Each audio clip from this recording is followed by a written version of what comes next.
네, 안녕하세요. 주식은 역시 기리기리세 기리십니다. 안녕하세요, 여러분들. 자, 오늘의 증시는 보합권 정도를 나타냈고요. 오늘의 경제 소식은 뭐가 있는지 빠르게 보도록 하겠습니다. 같이 공부하시죠. 렛츠 기릿!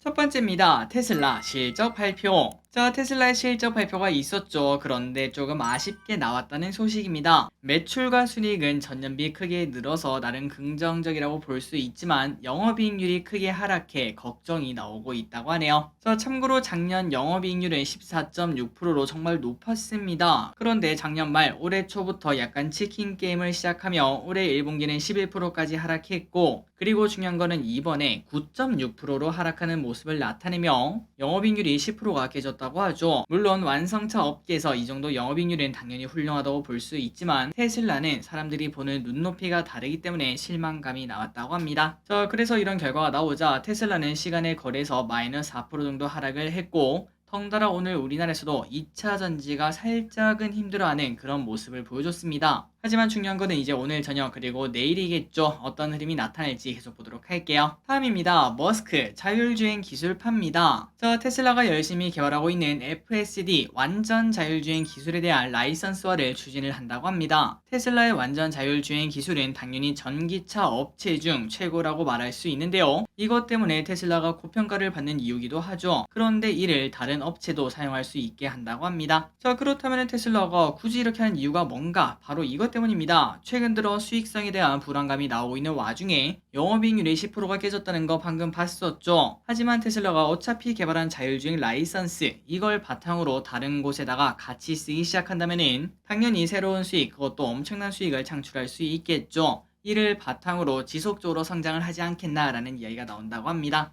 자, 그래서 이런 걸 봤을 때 계속 노력하는 일론 머스크 그리고 테슬라 앞으로도 계속 빛나는 별처럼 뛰어난 기업으로 머물러 주지 않을까라는 생각도 해볼 수 있겠네요. 다음입니다. 그리고 넷플릭스의 실적 발표가 있었는데 어제까지 좋은 흐름을 나타냈지만 시간에서 무려 8%나 급락을 했다고 합니다. 그 이유 보도록 하겠습니다. 넷플릭스의 실적은 매우 안 좋게 나왔습니다. 매출 증가율이 예상에 못 미쳤고 구독자 한 명당 매출도 줄어드는 모습을 나타냈다고 합니다. 아마도 구독료가 저렴한 나라의 회원이 많아졌다는 뜻이 될 수 있겠죠. 다만 이 와중에 2분기 가입자는 예상보다 2배나 급증해 계정 공유 금지의 힘을 보여줬다고도 볼 수 있지만, 위에서 보시다시피 구독자 한 명당 매출이 줄어드니까 가입자가 늘어난다고 해도 수익성이 그만큼 늘어나진 않겠구나라는 이야기도 동시에 볼 수 있습니다. 그러다 보니까 투자자의 입맛에는 안 맞다고 볼 수 있고, 결국은 넷플은 시간에서 8%나 급락하는 모습을 나타냈다고 합니다. 다만 이 와중에 넷플릭스는 앞으로의 계획을 하나 밝히긴 했습니다. 앞으로는 광고 없이 볼 수 있는 가장 저렴한 요금제, 이름이 베이직인 것 같더라고요. 그 요금제를 폐지를 한다고 말하면서 테슬라와 마찬가지죠. 수익성 개선을 목표로 계속 나아갈 것을 발표를 했다고 합니다. 다음 소식입니다. 에코프로비엠 그리고 LNF. 자, 둘 다 코스피 이전 상장 이야기가 슬슬 나오고 있습니다. 그래서 그런지 어제 둘 다 10%가 넘는 급등이 나오는 모습을 나타냈죠. 그리고 특히 LNF는 이것 때문에 공매도 쇼커버가 나올 수 있다, 이런 얘기도 나오고 있습니다. 그런데 이 와중에 LNF와 에코프로비엠의 답변은 조금 달랐다고 합니다. 좀 특이하죠. 에코프로비엠 같은 경우는 공시를 통해서 해당 내용은 사실 무근이다, 코스피 이전 상장에 대해서 얘기한 적이 없다, 이런 식으로 말을 했는데, 그런데 LNF는 여지를 남겼다고 하죠. 검토 중, 이렇게 말하면서 투자자의 이제 분위기가 좀 바뀐 걸 확인할 수 있다고 합니다. 여러분들 알고 계실 거라고 생각합니다. 에코프로비엠이랑 LNF 최근 주가 흐름이 완전 극과 극이었죠. 에코프로비엠은 맨날 올라가는데 LNF는 맨날 떨어지는 모습을 나타냈습니다. 그래서 LNF 회사 입장에서도 한때는 뭔가 비슷한 느낌을 받고 있었는데, 그런데 지금은 너무나 많이 차이가 나자 주가 부양을 위해서 검토 중으로 이렇게 말한 게 아니겠는가, 그리고 실제로도 코스피 이전 상장 긍정적으로 보는 게 아니겠는가 라고도 볼 수 있겠네요. 앞으로 에코프로비엠보다 LNF가 더 많이 급등할 수 있을지 조금 더 보도록 하겠습니다. 다음 소식입니다. 2차전지 이야기 넘어가고 이제는 건설주 이야기 한번 해보도록 할게요. 저 건설주가 답답하다는 거 알고 계실 거라고 생각합니다. 순살자이 논란 이후부터 건설주가 전부 다 힘든 모습을 보여주고 있는데요. 안 그래도 금리가 높아서 건설주가 좋지 않은데도 불구하고 이런 악재가 터진 걸 체크할 수 있습니다. 자, 하지만 이 와중에 몇몇 건설사는 우크라 재건 기대감을 보고 살짝 미소를 짓고 있다고 합니다. 특히 삼성 엔지니어링은 순살자의 논란이랑 전혀 상관없이 최근 들어 주가가 급등하는 모습을 나타낼 수 있죠. 또한 현대건설과 대우건설 같은 경우는 해외 수주를 바탕으로 2분기도 양호한 실적을 낼 것으로 본다고 하니까 만약에 기분들이 건설사를 조금 보고 싶다 그렇다면 논란이 있는 쪽 말고 해외 모멘텀이 있는 그쪽 기업들을 먼저 공부해보는 게 좋지 않겠나 이런 얘기가 나온다고 합니다. 대표적으로는 방금 나왔던 이 세 가지겠죠. 삼성 엔지니어링 그리고 현대건설과 대우건설 이 기업들이 어떤 흐름을 나타낼지 보도록 할게요. 다음입니다. 네옴시티 전시. 사우디 네옴시티의 비전을 보여주는 전시회가 26일부터 9일간 서울에서 열린다고 합니다. 아시아에서 열리는 건 이번이 처음이라고 하니까 한국의 중요성을 좀 보여주지 않았나라고도 볼 수 있겠네요. 그리고 이번 전시에서는 더 라인, 옥사곤, 트로제나, 신달라 등 프로젝트의 디자인, 설계, 모형을 직접 확인할 수 있다고 하니까 혹시나 기름들 관심이 있다면 시간 내셔서 보시는 것도 괜찮을 것 같습니다. 그리고 참고로 입장료는 따로 없고 온라인 등록을 해야 된다고 하며 예약은 오늘부터 가능하다고 하니까 체크해보시면 좋을 것 같습니다. 다음입니다. 증권사 PF 공포가 옵니다.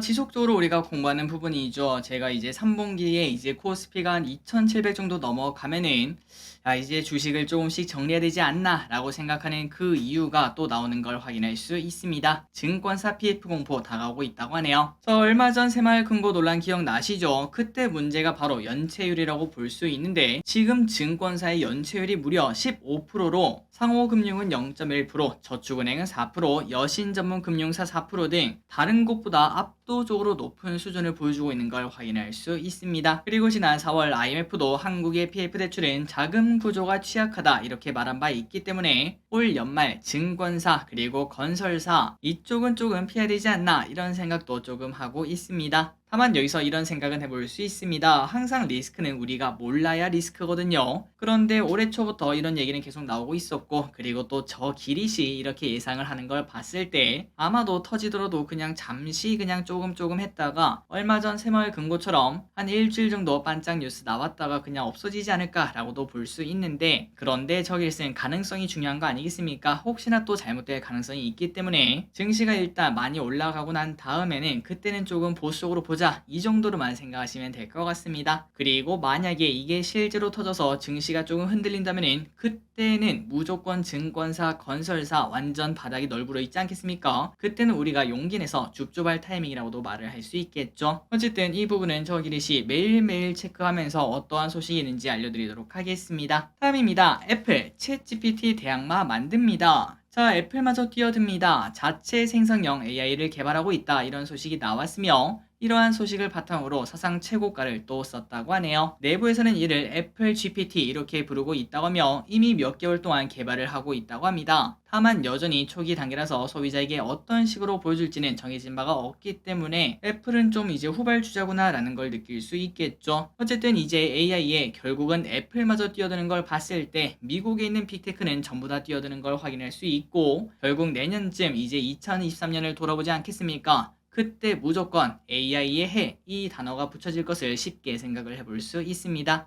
다음입니다. 비만약 시장이 커집니다. 이 소식은 지속적으로 확인했죠. 갈수록 사람들이 통통해지는 와중에 비만약 시장은 커질 수밖에 없습니다. 2030년에는 63조 원 시장으로 보인다고 하네요. 이런 상황이다 보니까 바이오를 하는 기업들은 전부 다 비만약 쪽으로 신경을 쓰고 있다고 하며 개발 및 M&A도 활발히 진행되고 있다고 합니다. 그렇다면 우리나라는 어떤 기업이 있을까? 유한양행, 동아ST, LG화학, 한미약품 등 이 4개 기업이 비만약에 대해서 개발을 하는 기업들이라고 하니까 이 부분은 기분들이 바이오에 관심이 있다면 특히 비만약에 관심이 있다면 체크를 해보시면 좋을 것 같습니다.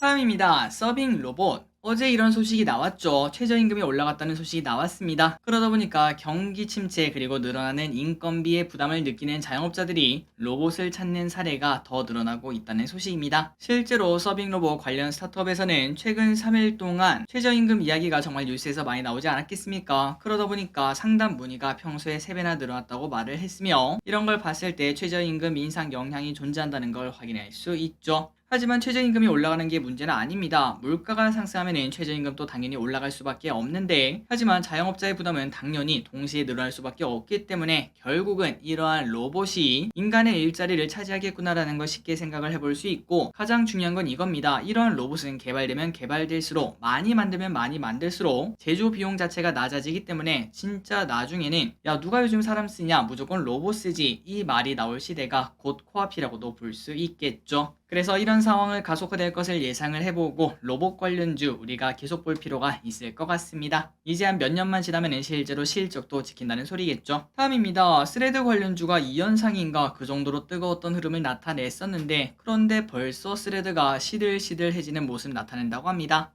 가파른 속도로 가입자가 증가했던 스레드가 벌써 국내 스레드 실사용자 수가 매일 감소하고 있으며 평균 이용 시간도 감소했다고 합니다. 그런데 우리나라만 그런가 봤더니 그게 아니네요. 전 세계적으로 이렇게 나타나는 현상이라고 하며, 실제로 8일 대비 11일, 12일 때는 실사용자 수가 20%나 감소했다고 하며 이용 시간도 20분에서 10분으로 줄었다고 합니다. 그러다 보니까 한때 반짝 돌풍 일으켰던 클럽하우스 기억나시나요? 뭔가 되게 프라이빗한, 그리고 대화를 하는 그런 SNS를 확인할 수 있었는데, 그런데 그 친구 언제 사라진지도 모르겠는데 순식간에 사라진 걸 확인할 수 있습니다. 그런 것처럼 스레드도 그렇게 되는 거 아니냐라는 이야기가 나온다고 하는데, 하지만 저커버그는 여기에 대해서 이렇게 말을 했다고 하네요. 스레드의 성장세가 예상보다 처음에 너무나 좋았기 때문에 이렇게 떨어지는 거는 뭐 당연하다고 볼 수 있고, 이제 앞으로 이런 성적에 연연하지 않고 기본기를 다지고 성장시키는 것에 집중하겠다, 요렇게 얘기를 했다고 하네요. 다음입니다. 내일이 벌써 중복입니다. 중복은 또 보양식을 챙겨 먹어야겠죠. 지마켓에서 7월 1일부터 19일까지 판매한 보양식 재료 데이터를 분석을 해보니까 작년보다 판매량이 증가했는데, 닭은 50%, 한우는 무려 89%나 증가를 했다고 합니다. 그리고 여기서 신기한 게 있습니다. 그 중에서 원래 보통 4050 세대가 이런 걸 또 좋아하지 않겠습니까? 하지만 2030 세대의 구매가 4050보다 더 가파르게 증가하는 모습을 나타내서 오히려 젊은 사람들이 더 보양식을 챙겨 먹는 모습을 확인할 수 있었다고 합니다. 다음 소식입니다. 우리나라 자동차가 무려 2,500만 대. 저희 아버지가 항상 이제 시내 나가면은 하는 말이 있습니다. 야, 무슨 이 좁은 땅덩이에 차가 이렇게 많냐, 이렇게 말씀하시는데, 그런데 그게 기분 탓이 아니라 진짜 실제로 많은 거라고 하네요. 자, 우리나라 자동차 등록 대수가 무려 2,576만 대라고 합니다. 2명당 한 대를 가지고 있다는 수준이라고 볼 수 있고, 이 가운데 수입차는 무려 13%, 전기차는 어느덧 2%까지 올라온 걸 체크할 수 있다고 합니다. 자, 개인적으로 정말 놀라운 소식이었습니다. 차가 이렇게 많은 것도 놀랐고, 그리고 그 차 10대 중 한 대 이상이 수입차라는 것도, 야, 우리나라 사람들 진짜 돈 많다라는 생각을 해볼 수 있겠네요. 다음입니다. 전기차 보조금이 남아 돈다고요. 벌써 올해가 하반기에 접어들었습니다. 시간 진짜 빠르죠? 그런데 전기차 보조금이 절반도 소진되지 않은 곳들이 많다고 합니다. 8개 광역, 특별시, 그리고 제주도의 보조금 소진율이 32%밖에 안 되니까 뭐야, 작년에 분명 보조금이 부족했다는 뉴스 많이 봤거든요. 그런데 올해는 남아도는 걸 확인할 수 있다고 하네요. 자, 그렇다면 보조금이 남아도는 이유가 뭔가? 보조금을 대폭 늘렸나 봤더니 그게 아니라 전기차 가격은 비싼데 보조금은 오히려 감소하고 있고, 인플레도 겹치고 경기 침체 걱정까지 나오다 보니까 말 그대로 전기차 수요가 줄어드는 걸 확인할 수 있다고 합니다. 그리고 이렇게 전기차 판매 속도가 줄어드는 것은 한국만 그런 게 아니라 세계적인 현상이라고 합니다. 말 그대로 전기차를 사는 게 조금 부담된다는 소리가 되겠죠. 그러다 보니까 어제 공부했던 것처럼 테슬라 5천만 원 내외짜리 차를 꺼내는 것처럼 다른 완성차 업체들도 저가형 전기차 출시를 서두르고 있다고 합니다. 다음입니다. 양극재 수요 둔화. 배터리의 용량과 출력을 결정하는 핵심 소재 양극재, 여기 관련주가 진짜 몇 년째 뜨거운 걸 확인할 수 있는데요. 그런데 이 양극재에 대한 수요가 둔화하며 양극재 수출량과 가격이 4개월째 하락하는 걸 확인할 수 있다고 합니다. 자, 그러다 보니까 양극재 관련 기업의 2, 3분기 실적이 예상치를 하회하는 모습을 보일 수 있다, 이런 예상도 나오고 있고요. 그러다 보니까 야, 최근 들어 2차전지가 조금 좋은 흐름을 나타내는데,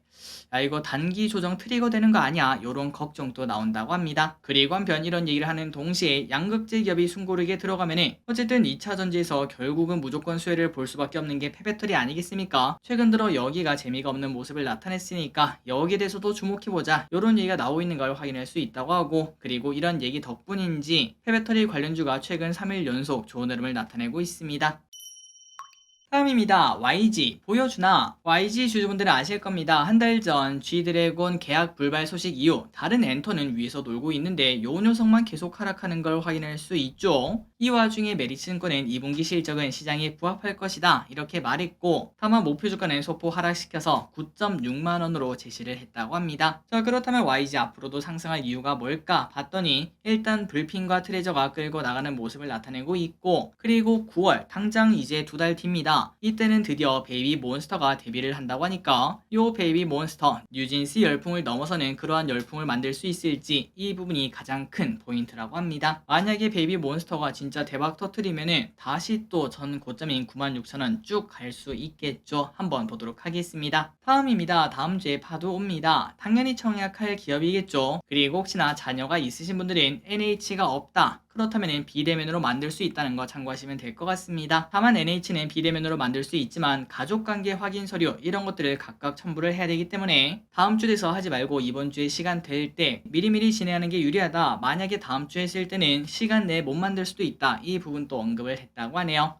혹시나 자녀가 있고 NH투자증권이 없다면 이 부분 참고해보시면 좋을 것 같습니다. 다음입니다. 메타 AI 언어 모델 공짜입니다. 자, 요 소식도 조금 뜨거운 소식일 것 같은데요. 아까 우리가 봤다시피 테슬라는 자율주행을 돈 받고 판다라고 했는데, 야, 메타는 대규모 언어 모델 라마2를 오픈소스로 공개하며 과감한 결정을 내렸다고 합니다. 이는 당연히 이례적이라고 볼 수 있고, 다른 기업들은 이거를 쉬쉬하면서 나만 쓸 거야 이렇게 말을 하고 있는데, 메타는 어떤 생각인지 그냥 공개를 해버렸다고 하네요. 자, 그렇다면 메타는 대규모 언어 모델 라마2를 이렇게 공개한 이유가 뭔가 봤더니, 일단 외부 프로그래머가 오픈소스로 제공된 LLM을 활용하고 그 과정에서 발생한 문제점 등을 정보를 얻을 수 있어서, 안 그래도 지금 조금 부족하지 않겠습니까? 그거를 보완하는 의미로 쓸 수 있다고 합니다. 그리고 이것도 노렸다고 하네요. 미리 시장을 선점하는 효과도 노렸다고 합니다. 과거 구글도 스마트폰이 처음 나왔을 때 안드로이드를 오픈소스로 내보냈는데 결국은 그걸 바탕으로 핵심 소프트웨어로 자리를 잡은 걸 확인할 수 있죠. 아마도 메타가 그 부분도 노리지 않았겠냐, 이런 얘기가 나오고 있습니다. 마지막 소식입니다. 이루다 매각설. 얼마 전 미래에서 나오는 의료기기 관련 보고서가 있었는데요. 그때 간단하게 한번 다룬 바 있었는데 그와 관련된 소식입니다. 참고로 그때 그 보고서가 내용이 뭐였나? 최근 의료기기 업체에 대한 사모펀드 등 투자 자금이 몰리고 있고, 인수와 매각에 관련된 모멘텀이 살아있으니까 관련 기업들을 공부해보자, 이 부분을 확인했었는데, 그런데 마침 이런 소식도 나왔네요. 미용 의료기기 업체 이루다에 대해서 외국계 사모펀드 베인캐피탈이 적극적으로 인수하고 싶다 이렇게 말을 하고 있다고 합니다. 다만 이루다 측은 아직까지 확정된 바는 없어 검토 중이다 이렇게 말을 했다고 하니까 실제로 이루어질지 안 이루어질진 모르겠지만 어쨌든 여기에 대한 기대감이 있다는 소리겠죠. 그리고 참고로 베인캐피탈은 클래시스를 인수한 기업으로 이루다도 인수해서 야, 이게 진짜 돈이 되는 산업이긴 하구나 라는 걸 한 번 더 느낄 수 있습니다. 자, 오늘의 공부 여기까지 끝났습니다. 항상 이렇게 같이 공부해서 진심으로 감사합니다. 지금까지 기리셨습니다. 빠이요.